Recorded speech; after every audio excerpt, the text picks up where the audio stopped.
Hey Ringside crew, welcome to the internationally known Dudes at Ringside Podcast. And now here's your host, Joe Panther III. Hello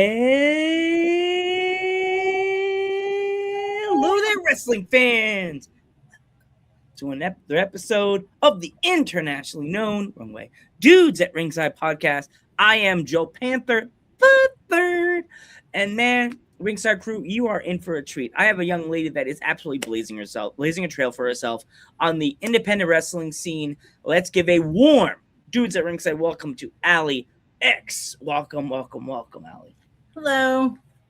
Awesome. So, without further ado, if my East Coast fans, I'm talking from the New Yorks, New Jerseys, Pennsylvania, Connecticut, Boston to Florida, if they're not familiar with you, and why would they not be? Introduce yourself. Okay, so I'm Allie X. I don't really know how to introduce myself other than female wrestler in Arkansas. I've worked, the only other place I've worked is Tennessee so far, but I'm hoping to expand that.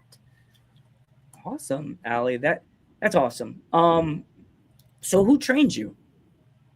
I was trained by a company here in Arkansas, MCW. Actually, my trainer's from the East Coast also. He's from Boston. Harry Clapp, Serpent. I was also trained by Lamont Potts and Tattoo. Okay. So what made you get into this really crazy world of independent wrestling? So, okay, this is my favorite story to tell, honestly. So, I started this journey 20 years ago. Wow. I started training in 2005, trained for a little over a year, and then life happened, kids happened. I married a wrestler and decided that I was going to let him do that. And, so fast forward 16 years, our child decided he was ready to start wrestling.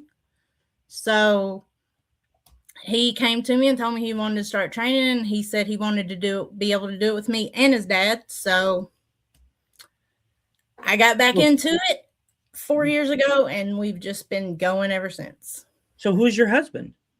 I'm no longer married, but it was one of the East Coast bad boys, C Money. Okay. Yeah, I if you don't like oh boy, if you don't want to talk about it, no. Awesome. Do you remember your first match? And was it because I've had wrestlers, I've asked that question to other wrestlers, and Allie, it's always the same thing. I was in a battle royal, and I'm like, man, they really want you to be like. A lot of times, it's like I was in a singles match and I lost, but I'm like, oh, but you still got experience. But what was your first match? So my first actual match, because when I trained before, I never got to wrestle. I only managed. But my first match was I tagged with my son and my ex-husband, and we went against his brothers and another female worker that we had. Oh, wow. What was that like? Have your son and your ex-husband on the same team? It was awesome. I mean, us being able to do that, like as a unit, as a family, it was great.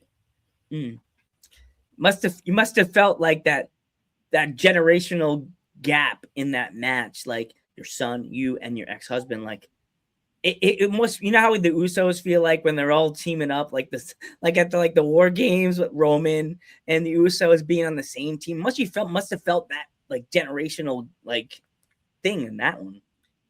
It was definitely, because my son and the other female we had, they were both teenagers, and you got 4 of us that are all well over 30, and there was a big generational gap there.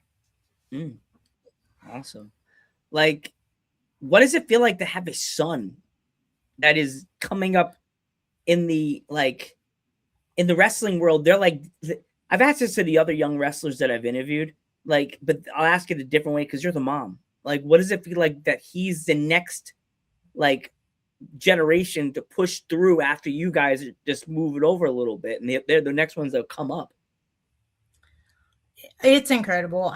He makes me proud everything he does, and I mean he's a natural. It's definitely in his blood, and I can't him and there's quite a few other ones that we've become very well acquainted with that are his age, around his age, and they're definitely going to do wrestling proud around here. Wow, that's awesome. I like that. Every time I ask the young wrestlers that they have that, they answer, they're like, it's so cool. Some of them, they're like, I'm nervous that I'm going to ruin. It's the British ones, British girls. They're like, I'm so nervous that I'm going to ruin indie wrestling. Like, there's no way to ruin it. There's always room to change it in one or two fashions, because the generation before them could have did this. And then they're like, no, you did it wrong. It's this. We wrap it this way, not that way. Remember, every generation had a different way of doing things. Oh, yeah. You know what I mean? Like, but that's one thing. One of my trainers, well, I say our trainers because he trained my son too. That was one thing he told us, and it's kind of stuck with us, is leave it better than you found it. Make sure that the next generation that comes up, that it's better for them. Exactly what John Cena said. I left reason why he did what he did at the end of the match is I didn't see the podcast, but I heard someone read what he said on the Cody Rhodes podcast. I left wrestling better than it was. And I almost cried because I'm eventually I'm thinking, I thought of myself doing this podcast for 5 years after when this airs. It's 4, but now next year it's like when it airs, it's gonna be 5 years. Eventually, one day, I'm gonna want to stop doing podcasting, and I know a kid that's from Canada that, hey, I know he does his own podcast, but how do I know I won't want to go? Do you want to continue the torch and continue Dudes at Ringside, but on your channel? Or you could just email me the episode. Old man Joe, email me the episodes and I'll load them to my channel and continue Dudes at Ringside, but you doing it on your end. You know what I mean? I'll give him the StreamYard login and he can continue doing the things because the promo video will be already there, unless he wants to make his own intro with Dudes at Ringside. But so how many times a day do you guys train? That we trained once a week. Usually it was on Mondays. I am not currently training at the moment. I'm just going with the flow and working wherever. So I'm not really in one place steady enough to train, I guess I would say. Okay. With this episode airing in the middle of Women's Wrestling Month in February, who would you say be your independent wrestling women's Mount Rushmore?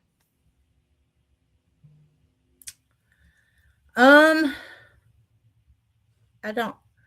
Okay, so this makes me probably one of the worst wrestlers in the world. I don't watch wrestling. I don't keep up with wrestling. Okay. No, I mean indie wrestling, not WWE, like the actual indie scene. Even indies. But I'm gonna, it's the ones that I know, like, and they're gonna be like kind of localized to the South.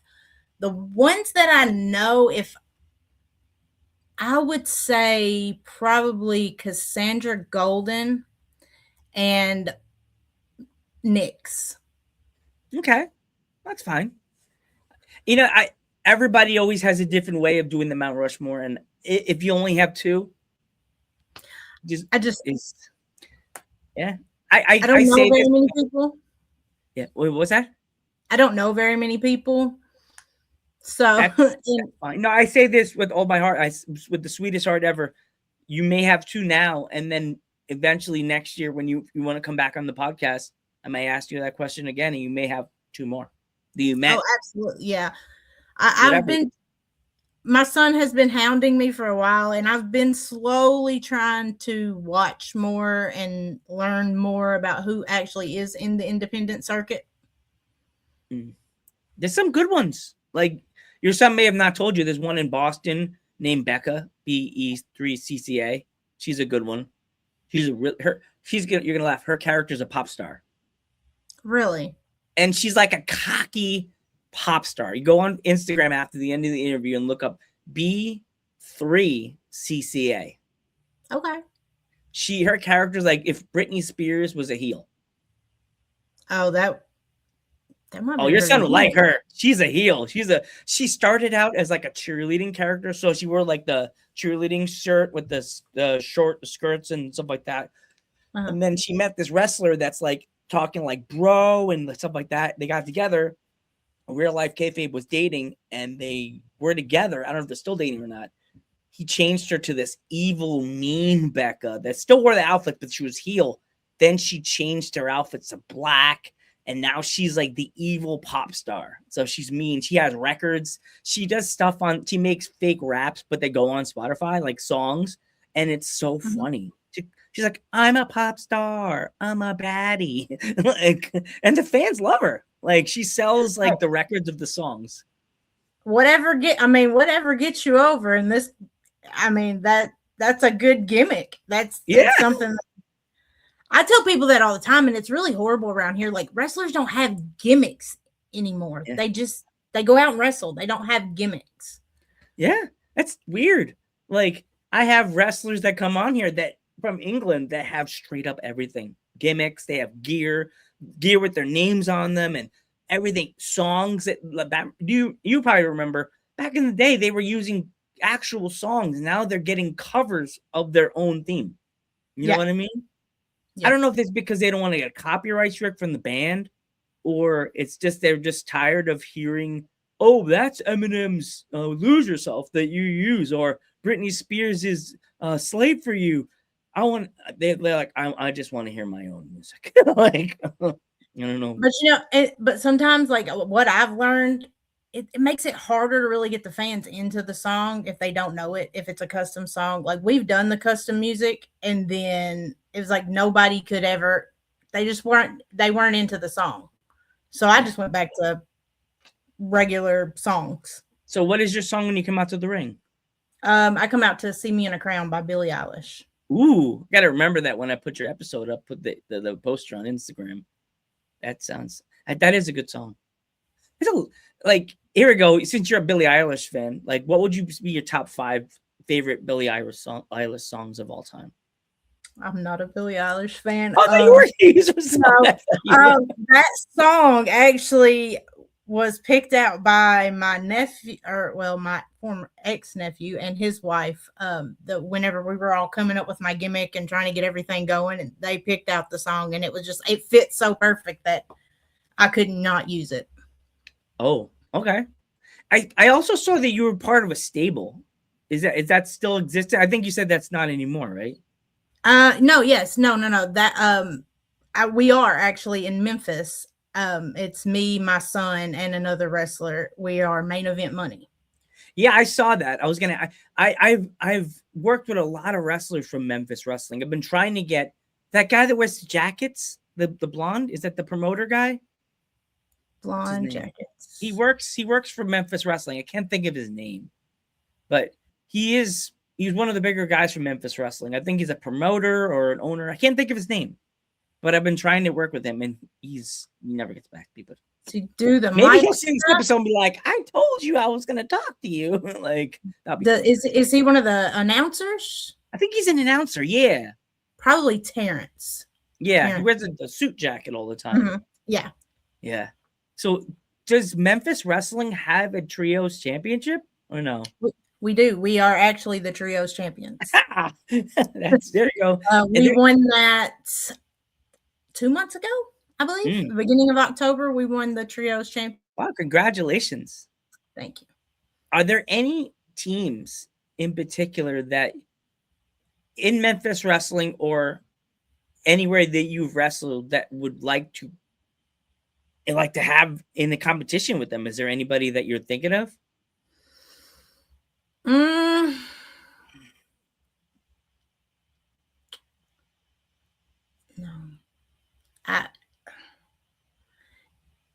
As far as teams, no.